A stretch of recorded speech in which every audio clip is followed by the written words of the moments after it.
Hi folks, Greeno here, and where am I today? Well, I'm in a place you have not seen for far too long. I'm in front of the famous wallpaper here. I'm in my own dining room once again. It's been a while, hasn't it? I'm sure you have all missed this wallpaper enormously and won't hesitate to tell me down in the comments section. So, what am I doing in my own house today? Well, I'm actually doing a Christmas food review. Now, I have been, as you can probably tell from the bag here, to Gregg's. But none of the Greggs around where I live have got anywhere where you can sit in and eat. So it's just a case of picking things up and bringing them home again. So I've picked up as many of the Christmas items as I could from one of my local branches of Gregg's, which is down in Poole on an industrial estate.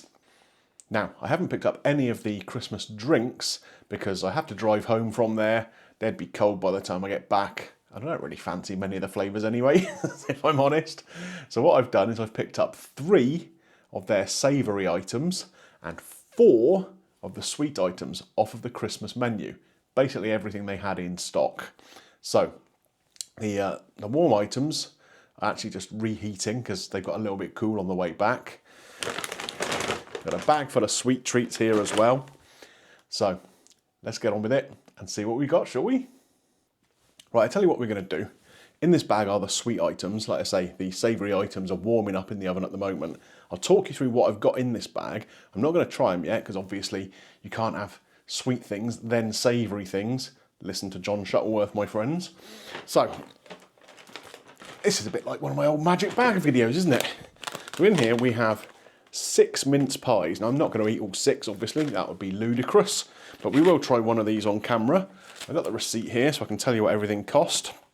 6 mince pies, £2.25. Not too bad. We also have a Christmas cake slice. That's £1.30. We've got these 4 little kind of novelty Christmas buns. They're all decorated on the top in different Christmas styles. You've got a Christmas tree, a reindeer, a penguin, and Santa himself. And one more thing in here. Let's say we have got 4 sweet items. We have some Christmas mini caramel shortbreads. Now the Christmas buns, they were £3.15 for 4 of those. That's not so cheap, is it? And these little caramel things, I think are £2.15 for 6. Again, I mean, it's basically only one cut into little bits, so that seems a little bit strong for Gregg's, doesn't it? Like I say, I'll come back and show you the 3 savoury items as soon as they're warmed up. It'll take me a few minutes, but for you, it'll be just like... We have the hot items here, the savoury items. So we have the Christmas lunch baguette here. I'll talk you through what's involved in all those as we go along. We have the Christmas flatbread and our Festive Bake. Now this is where we're going to start, obviously. We start with the savoury foods. Looking forward to this. They're a little bit warm at the moment, mine, so I'm just going to wait a second, let them cool down so I don't burn my mouth.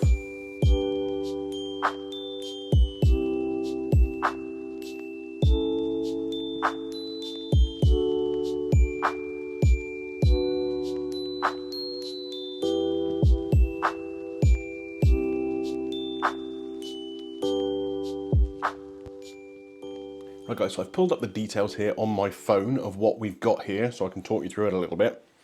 The Festive Bake says, needs no introduction, deserves a standing ovation. It certainly is a popular thing.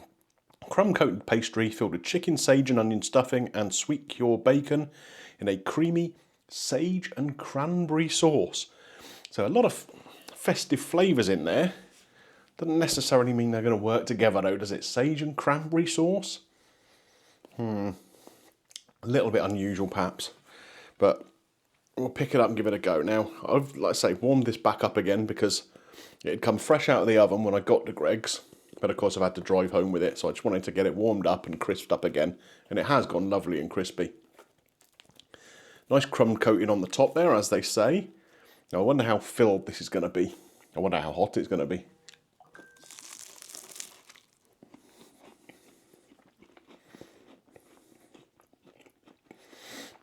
Quite hot.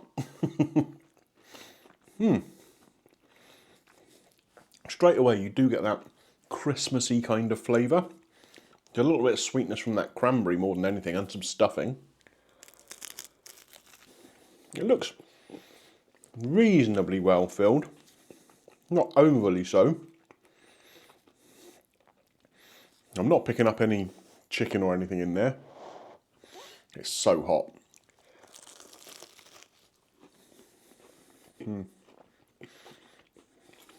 Maybe a little bacon. But it's kind of hard to discern individual flavours in there. Because as soon as you put stuffing into something, it kind of takes over a bit, doesn't it? Especially if it's a sage and onion stuffing and you've got sage in the sauce, that's going to become quite a predominant flavour, isn't it? But like I say, the pastry is really crispy and nice. I'm getting textures of the meat in there. Very, very small pieces, of course. But, yeah. That's pretty good. I can see why they're popular. Let's talk about the Christmas lunch baguette. So this is sage and onion flavoured chicken breast, bacon, onion gravy in a baguette. Okay. Cranberry and onion relish with melted cheese. So you can certainly see the melted cheese there. There's plenty of it. I can see bacon in there. All I can really smell is the cheese, to be honest with you. Opening it up, I can see there's stuffing in there, there's gravy in there, and again, look at the amount of steam coming off of that where I've warmed it up. So let's break it in half so that we're not getting just the end crusty bit. We'll get straight into the middle, that's where the action's at, isn't it? Give it a little try. Well, I've got to say, the only thing I can really taste at the moment is that sweet onion gravy. It's almost like an onion marmalade.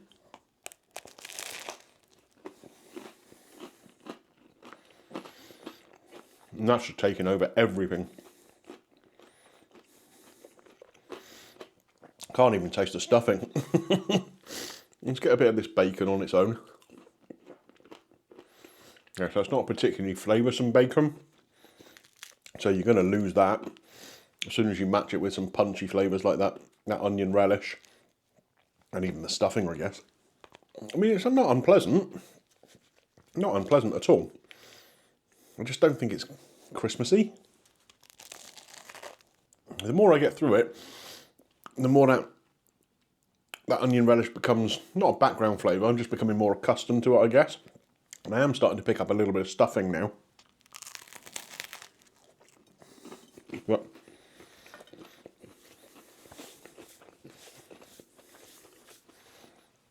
definitely not any cheese.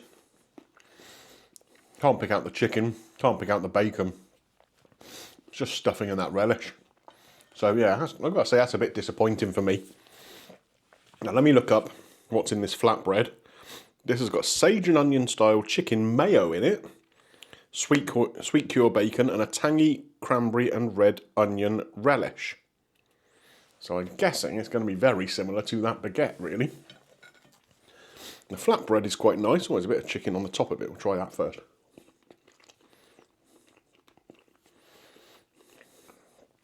Just obviously processed chicken. So inside here, you've actually got streaky bacon in this one, rather than the back bacon in the other. Plenty of that relish again.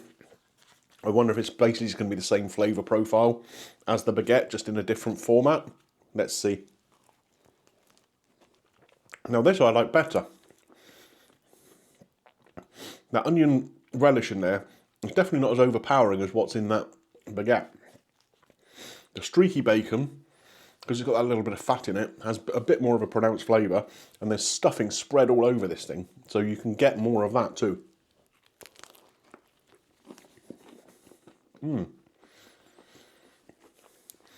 I think I prefer it with this bread too. The baguette is very crispy, as one would expect. And this, kind of crispy around the edges, but quite soft in the middle of the bread. And I think that works pretty well.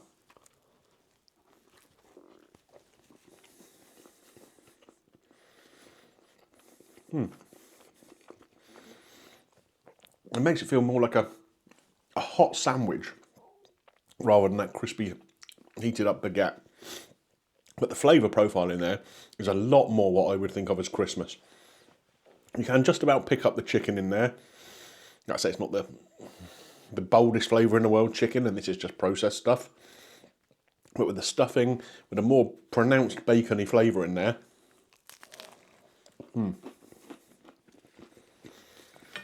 That is definitely better than the baguette.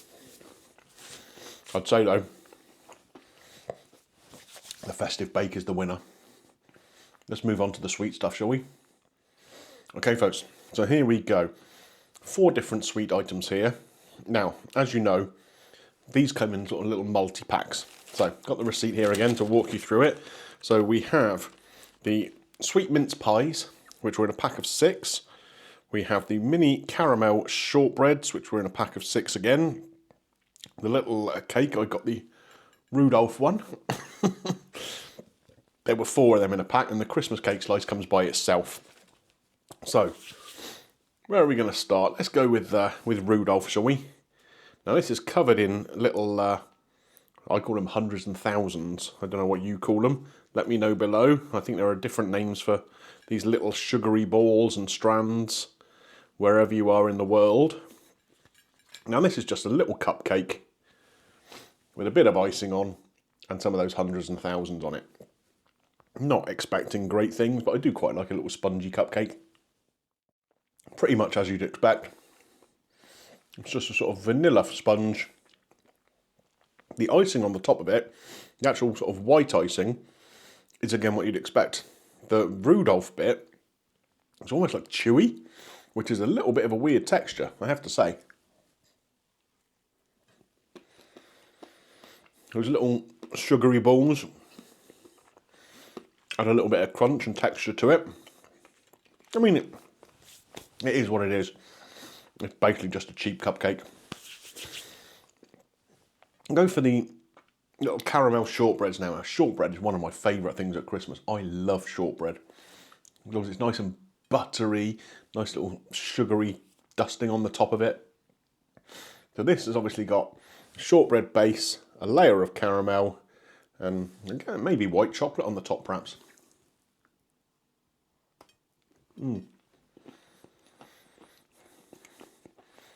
I think it is, because it has a snap when you bite into it.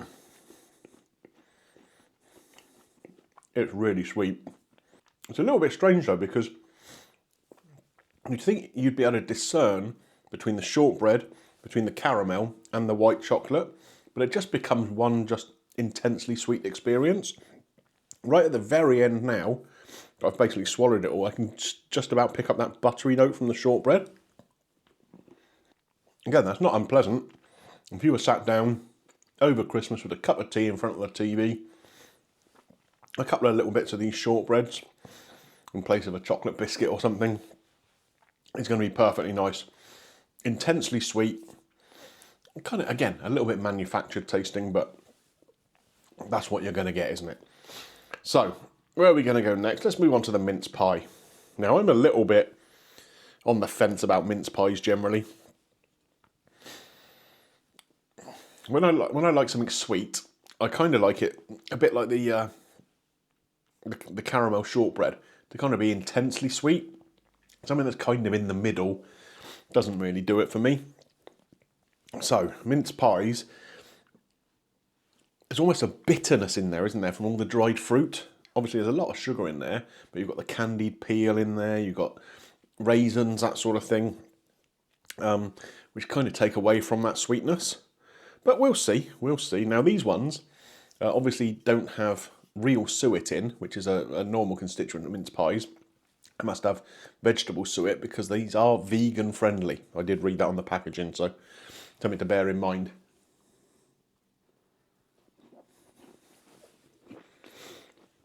So you can see inside there, that rich dark filling.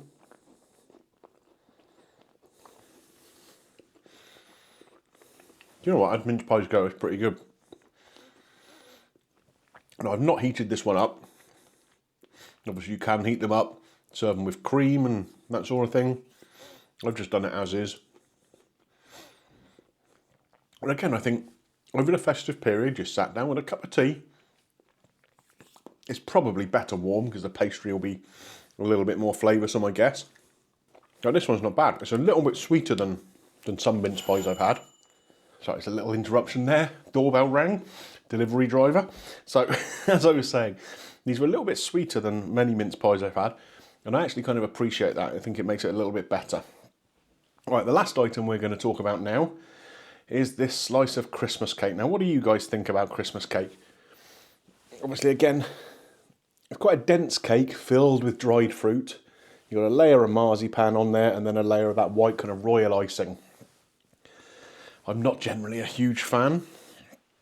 I quite like the sweetness of the marzipan on there. But again, the sort of richness of that cake normally doesn't do it for me. But maybe, again, Gregg's will have kind of sweetened it up. We'll see how it goes. Do you know what? That's not bad. One of the things I don't like about Christmas cake generally is obviously in amongst all that Christmas spicing, you get a lot of cinnamon. But here, that's not that predominant at all. Getting sweetness from the raisins. I don't think there's much other dried fruit in there. Definitely can pick up that sort of almondy sweetness from the marzipan. And then just again, more sweetness from the top of there. With the icing. Now I know a lot of people in the UK will have Christmas cake with a bit of cheese. Is that something you've ever tried? I haven't, because like I say, I generally avoid the Christmas cake. But I can see how that might be something that works when you've got something intensely kind of sweet, maybe with some of those spices that you might find in a chutney or something like that in the cake. Marry that up with a bit of cheese. I can see how that could possibly work. Interesting. If I had to pick one of these items to eat again, I think it would probably be either the mince pie or the little caramel thing. Not that I think that's particularly great, it's just nice and sweet. Mince pie, pretty good. This cake, I mean, it's no different to any cake you could buy in your supermarket, 6 for £1, apart from they stuck a picture of Rudolph on the top and charging you 4 times as much. Yeah, it's okay. I mean, overall, if you think about it with these and with the savoury items, I mean, am I overly impressed? Not particularly. The Christmas baguette, I think, was pretty, well, I was going to say average, but probably not even that good. The flatbread's not bad. The festive bake is decent. The sweet items, again, pretty much of a muchness.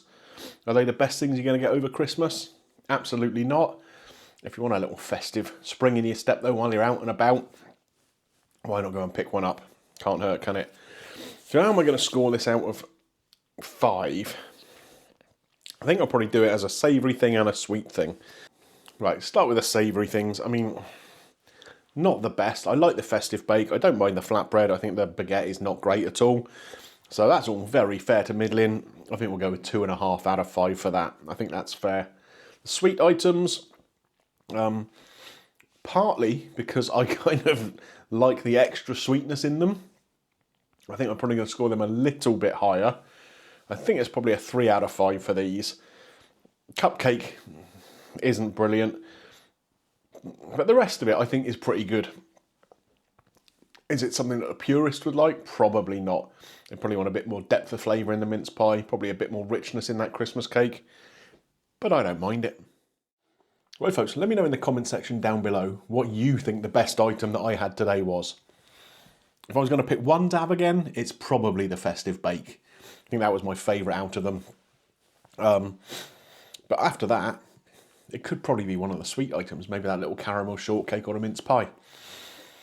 Yeah, interesting little selection. Not great, like I say, could be better, but it's Gregg's. I mean, you kind of get what you pay for with them a little bit, don't you? So, if you've enjoyed this video looking at some of the Gregg's festive selection, why not click a thumbs up on there for me? If you've enjoyed seeing the wallpaper again, well, you're probably going to click a thumbs down for that, but maybe click a thumbs up. Either way, whatever takes your fancy. And if you've enjoyed this video and would like to see more content around Christmas or other areas around food, why not consider clicking that subscribe button, and you can ding your bell for notifications and YouTube will tell you when I upload new videos. Right, where to next? Well, it won't be here. We'll be out and about again. You have to wait and see until the next video though, where I'm going to be. I will see you then.